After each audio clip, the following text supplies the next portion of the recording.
Hi everyone, this is Noelle for Petitti Garden Centers, and we're here at Oakwood Village, and I love our displays out in perennials, and it just gives you so many ideas about what to plant together, what complements each other.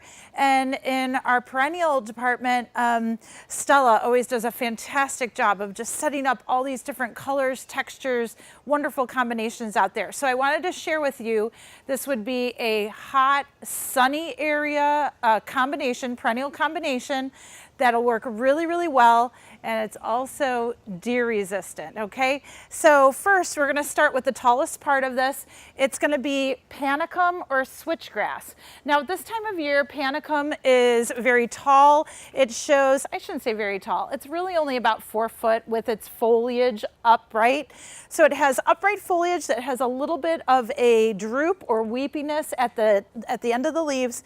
And then really midsummer to late summer, you start to see those seed heads develop, and they're so pretty. Just a really, really fine touch of what we call a panicle, and this is all of their seeds, their flowers.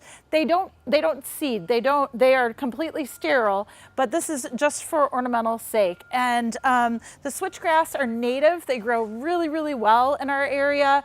They can tolerate clay soils. They can tolerate really, really terrible weather. They're super hardy, and they don't get as big as some of the Japanese silvergrass or miscanthus, if you've grown that before. So they're much easier to move around in the landscape. They end up, their foliage gets a little bit more color to them as well, so they'll start to kind of redden, turn burgundy as well with some of the different switchgrass varieties. And so this is a great grass to have in the background. Probably with flowering, or I should say seeds and all, probably about 5 foot tall. So really not a bad height at all in the garden. And then just below the switchgrass, you can go ahead and add your favorite color of coneflower. So this is one of these great new varieties. This is called Sombrero, and this is Hot Salsa Red. And it is just a vibrant fire engine red. It even has a touch of orange when you look at it. Some days when the sun's on it, it's a deep scarlet. Other days it looks like a bright fiery orange. So it's really a great smaller coneflower, if you will.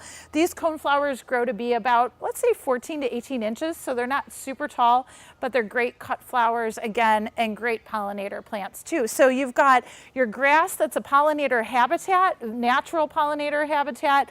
They'll lay eggs in grasses, and caterpillars will develop on the grasses. Then you've got your coneflowers, which are great for your birds, your butterflies, your bees, so forth. And then you have this beautiful touch of silvery Artemisia. Now, Artemisia comes in different shapes and sizes. This one is actually known as Powys Castle. Powys Castle is sort of a medium height silver, beautiful, beautiful fine leaf foliage, very aromatic. So again, all three of these put together, they look beautiful in the landscape because they have all different texture, leaf texture to them. They're very, very good as far as the deer is concerned. Very resistant to all of these, and will do very, very nicely as a combo. So you've got a 3-plant combo that'll work great in full sun, drier areas, and really you don't have to do a lot to them. So very hardy, great combo to look for, and again, sunny spot. Now, one little alteration, of course, you can always change out to your favorite coneflower. So if you prefer yellow, pink, coral, whatever color you prefer, that can always be changed out, and you'll still have a gorgeous little perennial combination. Enjoy.